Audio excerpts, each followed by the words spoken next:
Welcome back to Mahabharata, the epic tale. With negotiations having failed, the call for war echoed across the land. Today, we witness the massive armies assembling on the sacred battlefield of Kurukshetra. Both the Pandavas and the Kauravas rallied their allies, amassing enormous forces from various kingdoms. The Pandava army, though smaller, was composed of righteous warriors and powerful individuals, including the formidable Arjuna, the mighty Bhima, and the wise Yudhishthira. They were supported by kings like Drupada, Virata, and others who believed in their cause. On the other side, Duryodhana had gathered an even larger army, boasting seasoned warriors like Bhishma, Drona, Kripa, and Karna.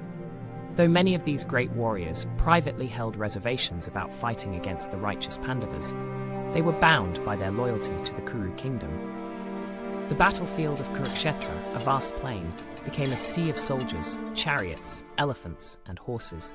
The air was thick with anticipation and the ominous signs of impending destruction. The sheer scale of the assembled armies was unprecedented, promising a war of unimaginable magnitude.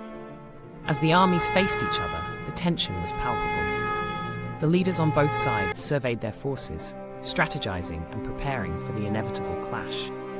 The fate of the Kuru dynasty and the future of Dharma hung in the balance on this hallowed ground.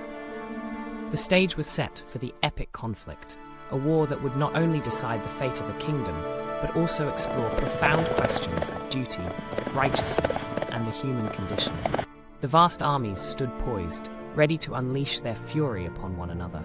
Join us in our next episode as we delve into the moments before the war begins, focusing on Arjuna's profound dilemma and the divine wisdom imparted to him by Krishna in the Bhagavad Gita.